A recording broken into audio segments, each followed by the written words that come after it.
Welcome to the Thrive in Fashion podcast, where we explore the role of the fashion buyer, the knowledge and skill sets required for success, and the impact of the role in your retail business.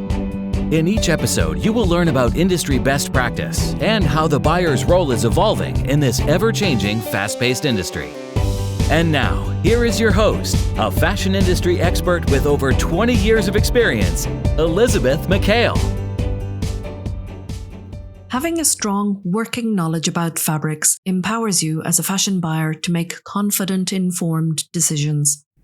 It allows you to collaborate effectively with designers, negotiate better with suppliers, ensure consistent quality, and comply with regulations.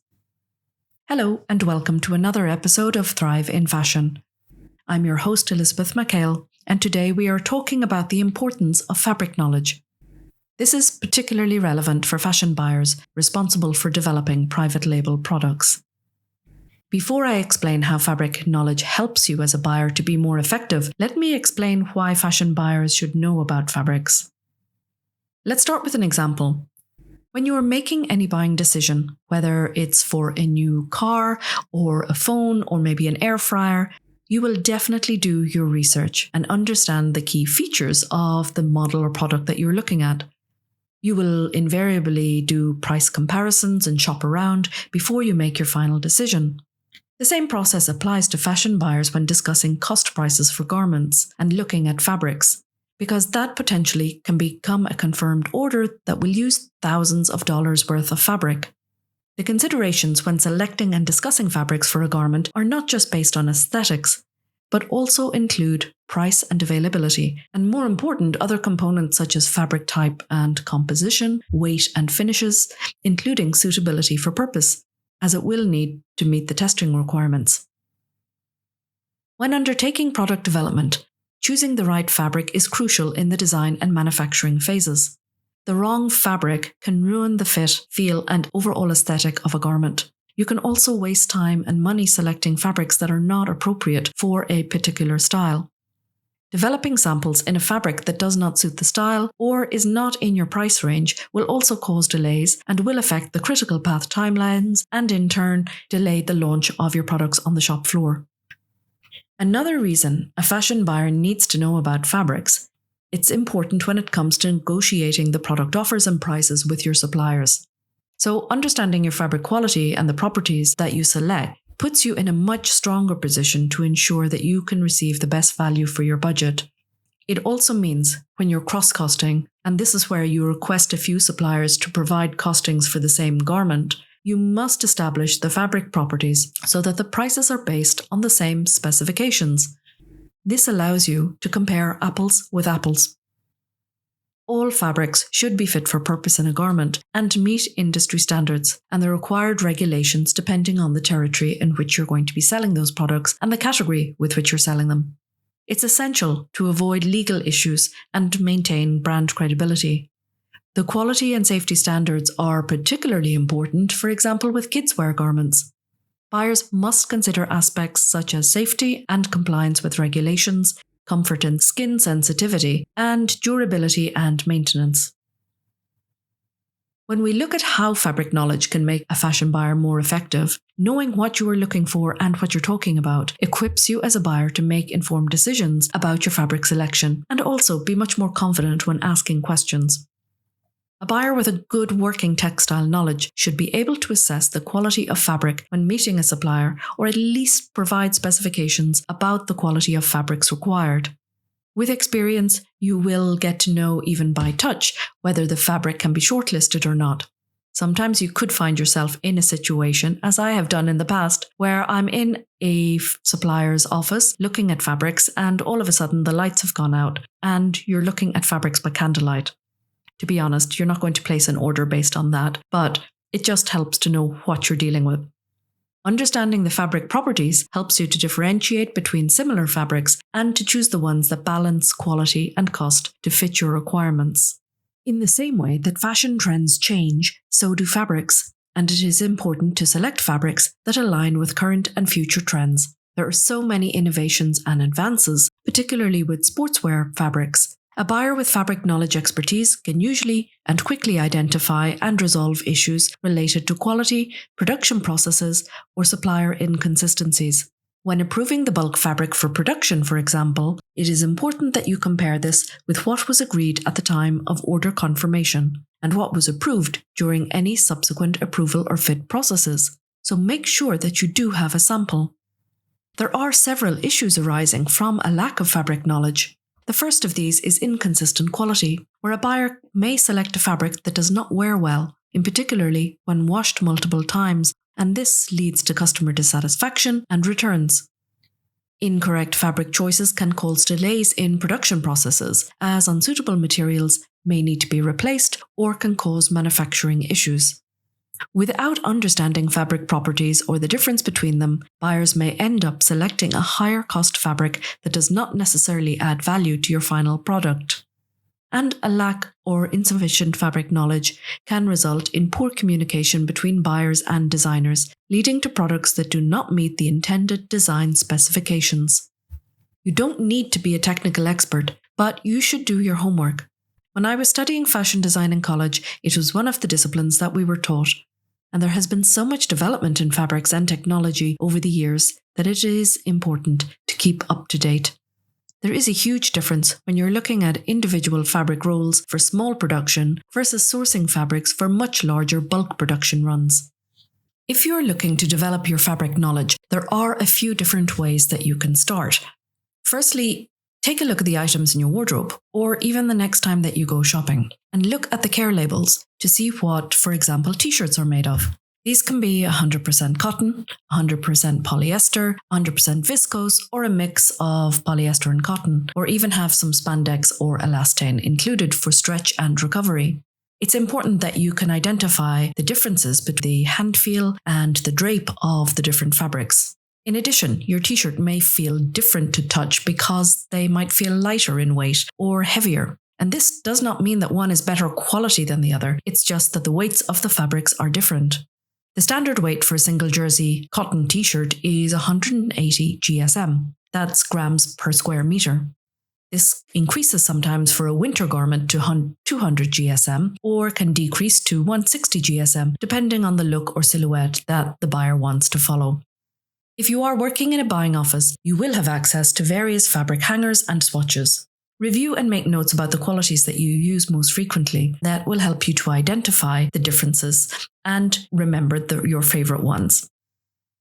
Keeping a folder with your fabric swatches can be a really helpful way to build up a library of your knit and woven fabrics and have all of their property details or compositions, thread count, the wash, the care instructions, all in one place. It's a really good reference point. And when you're buying particular products, even season after season, and working with the same suppliers, there are certain qualities that you will constantly use and refer back to. So it's a really good practice to be in the habit of knowing exactly what your composition is. And if you do want to cross-cost a garment, at least you have all of the specifications that you can give to a new supplier in order to ensure that you're getting a cost price based on the same specifications.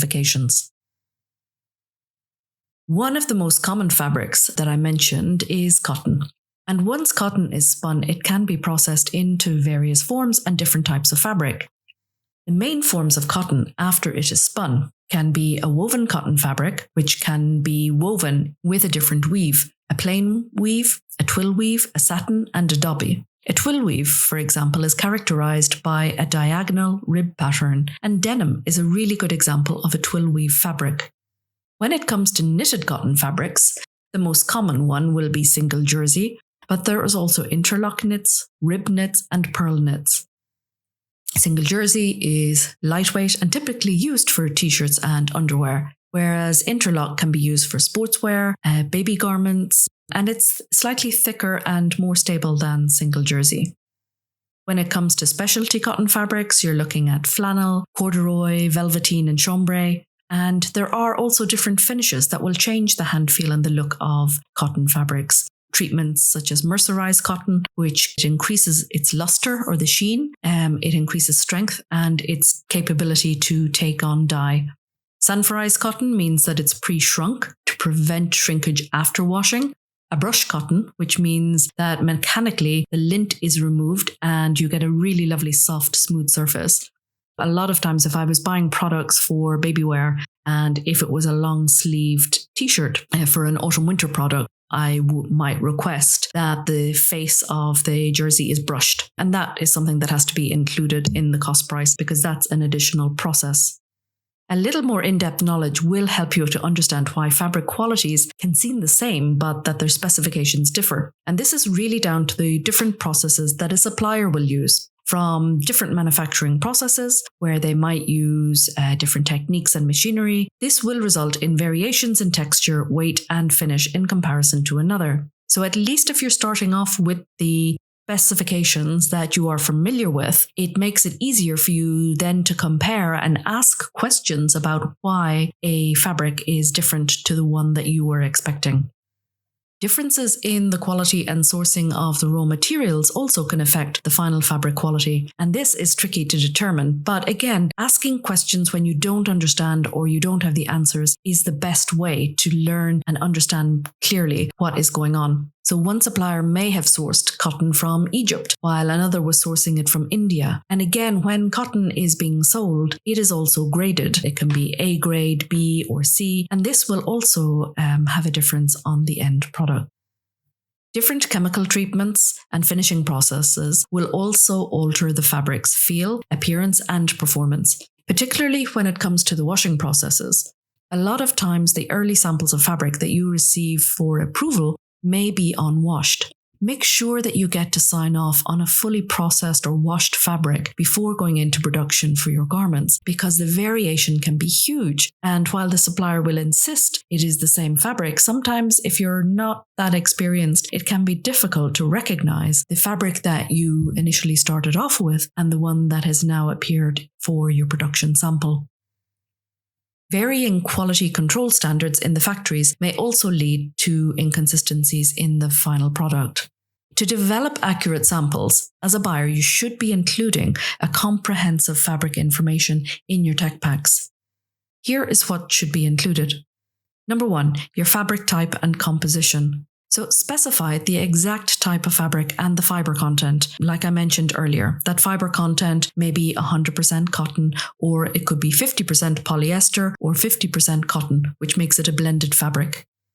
Provide details on the fabric's weight and thickness to ensure consistency. The weight refers to, for example, in cotton, will be determined by 100 GSM, 180 GSM, 200 GSM, etc. Number 3 is the color and dyeing method. So indicate the required color to ensure that you get an accurate color match. And also you do need to indicate whether it will be a yarn dyed, piece dyed, or printed garment. Number 4 are fabric finishes. Detail any special finishes or treatments required. So this may be anti-wrinkle or water resistant or even the softening finishes.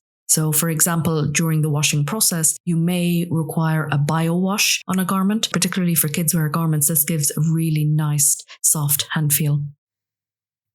Your supplier information should include either preferred suppliers or specific mills that you want them to source the fabrics from to ensure quality and consistency. Some large retail companies may have nominated sources, and that's why I'm including that as a reference. And number 6 are the testing requirements. And again, this will differ from region to region. When you're working with a supplier, they will need to know what the requirements are. So make sure that you include any necessary performance requirements, such as shrinkage, color fastness, tensile strength, etc. All garments for sale in retail stores are subject to various testing criteria and parameters to ensure they are fit for purpose. And make sure you understand which standards apply to your region or country. A few additional points when talking about fabric knowledge is the role of sustainability in fabric selection. This has been a growing concern in the fashion industry, and buyers should understand the environmental impacts of various fabrics. Initiatives such as Cotton Connect help to improve the sustainability of the world's textile supply chains. It also helps brands access more sustainable cotton and other natural fibers to create transparent, traceable, and resilient supply chains that will continue to deliver the best raw materials today and in the future. Fabric production is continually evolving with advancements in fabric technology. Smart fabrics, moisture-wicking materials, and other innovative textiles are becoming increasingly popular. Staying informed about these technologies means that you can incorporate cutting-edge fabrics into your collections and offer your customers new and exciting products. Developing strong relationships with your suppliers is crucial for ensuring consistent quality. You should regularly visit your suppliers, understand their production processes, and maintain clear communication to prevent discrepancies or misunderstandings. Building these relationships can lead to better negotiation terms and more reliable delivery schedules. To stay competitive, buyers should continuously enhance their fabric knowledge. There are numerous training programs, workshops, and certifications available. Additionally, buyers can benefit from reading industry publications, taking an online course, and attending trade shows to stay updated on the latest trends and developments. Looking ahead, the future of fabric and fashion will be shaped by sustainability, technological advancements, and innovative materials. Buyers who can stay informed about these trends will be in a better position to make impactful buying decisions. Predictions indicate a rise in the use of smart fabrics and sustainable practices, which will become increasingly important in the fashion industry. By understanding the nuances of different fabrics and providing detailed information in tech packs, you can ensure successful development of your fashion products. Continuous learning and adaptation are key to staying competitive in an ever-evolving, changing industry. Thank you for joining me today on this episode. Stay tuned for more insights and tips from the world of fashion buying. Until next time. Thank you for listening to today's episode. If you enjoyed it, make sure to like, subscribe, follow, and share the show. For more of Elizabeth's industry tips and to learn more about how you can develop your buying skills, visit thriveinfashion.com. There you can find show notes for this episode and every episode. Also, register for the Thrive in Fashion program and sign up for weekly news delivered straight to your inbox. Until next time.